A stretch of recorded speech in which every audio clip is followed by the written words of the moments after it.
Baik, Assalamualaikum warahmatullahi wabarakatuh. Sebelum itu izinkan saya untuk memperkenalkan diri terlebih dahulu. Kenalkan nama saya Muhammad Dawam dengan NIM 1101210429.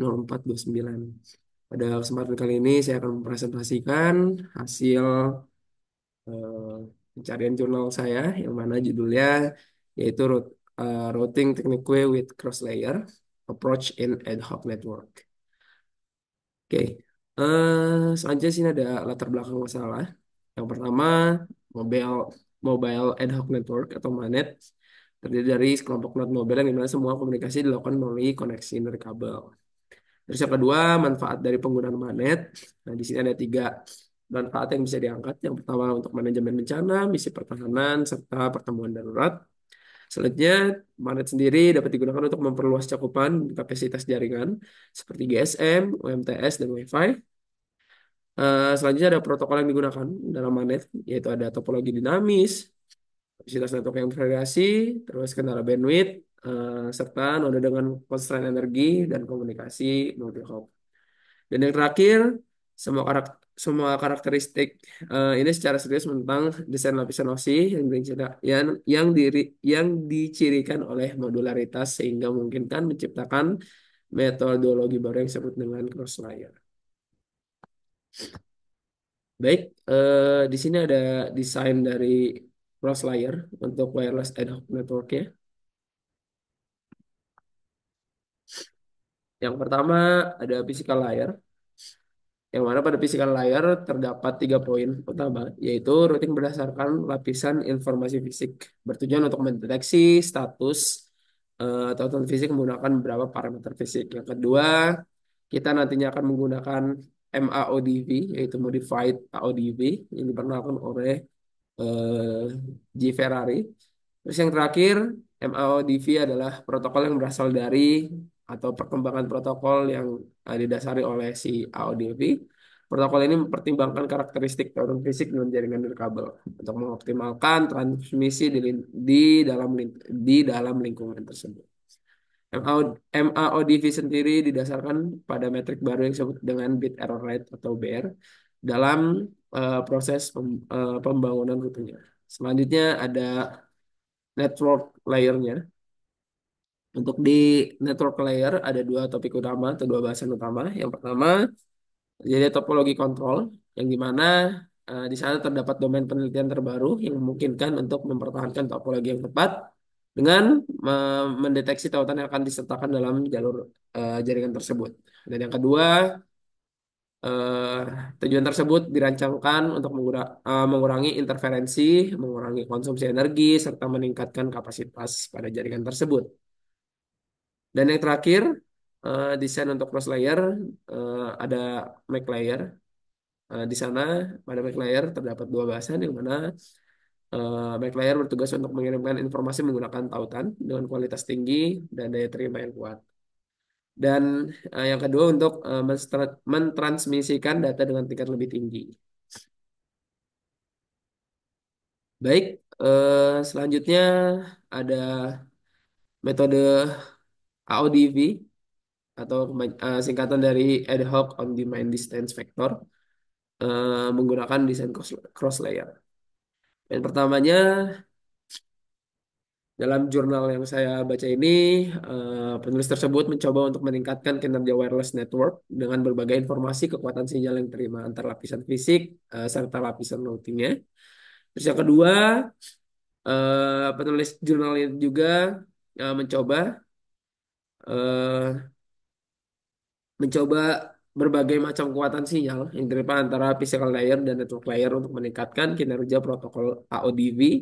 Dan yang terakhir, dalam protokol AODV sendiri, informasi kekuatan sinyal yang diterima digunakan untuk menghitung path loss yang terjadi untuk memilih network yang andal dengan memantau kualitas sinyal untuk menentukan rute yang mana yang akan dipilih.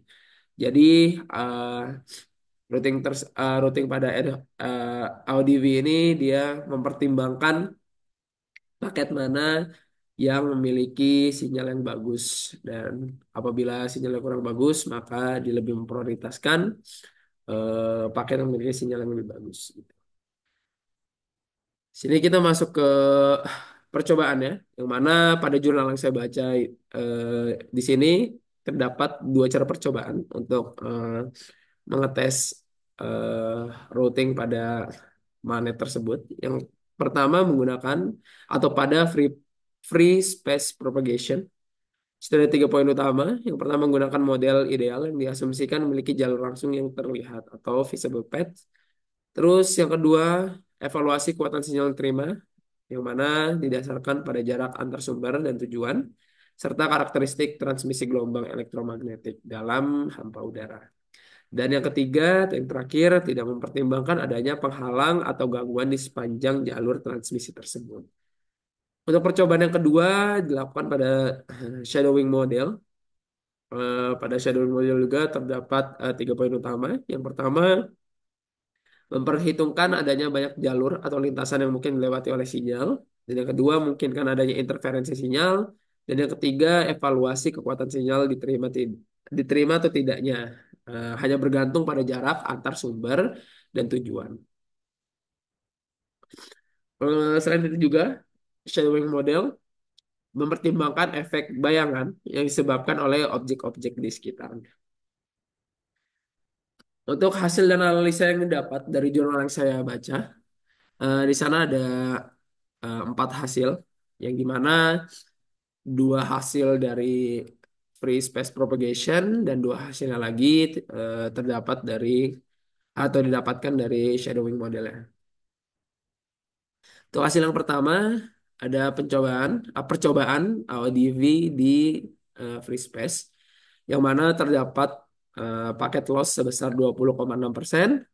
Yang kedua, di sini mencoba juga AODV PW eh, untuk di percobaan free space-nya. Di sana terdapat 1,5% paket loss. Untuk yang di shadowing-nya juga melakukan di jurnal tersebut melakukan 2 uji coba untuk AODV dan AODV PW. Yang mana untuk AODV-nya memiliki nilai 71% untuk paket loss, sedangkan AODV PW-nya memiliki nilai 0 paket loss. Selanjutnya pada kesimpulan yang pertama, didapatkan jaminan pengiriman paket. Jadi Audi VPW lebih unggul dalam pengiriman paket dengan paket loss yang lebih kecil dibandingkan Audi V Classic. Hal tersebut dapat dilihat pada hasil percobaan sebelumnya. Untuk kesimpulan yang kedua, konektivitas pada jaringan yang lebih baik.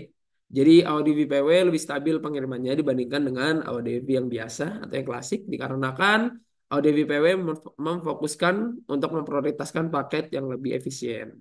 Terus yang ketiga, penentuan rute yang lebih baik. Jadi Audi VPW ini bisa dibilang lebih cepat pengirimannya dibandingkan dengan Audi V Classic dalam model free space. Dalam hal ini berarti Audi VPW dapat menentukan rute yang lebih efisien. Dan kesimpulan yang terakhir, atau kesimpulan yang keempat, terdapat konsumsi bandwidth yang lebih sedikit, yang mana Audi VPW memiliki hambatan atau gangguan yang lebih sedikit. Jadi dia dapat mengurangi konsumsi bandwidth yang ada serta menjalankannya lebih efisien dalam penggunaan sumber daya jaringan dibandingkan dengan Audi V yang klasik. Mungkin sekian presentasi yang dapat saya sampaikan. Kurang lebihnya mohon maaf. Terima kasih. Wassalamualaikum warahmatullahi wabarakatuh.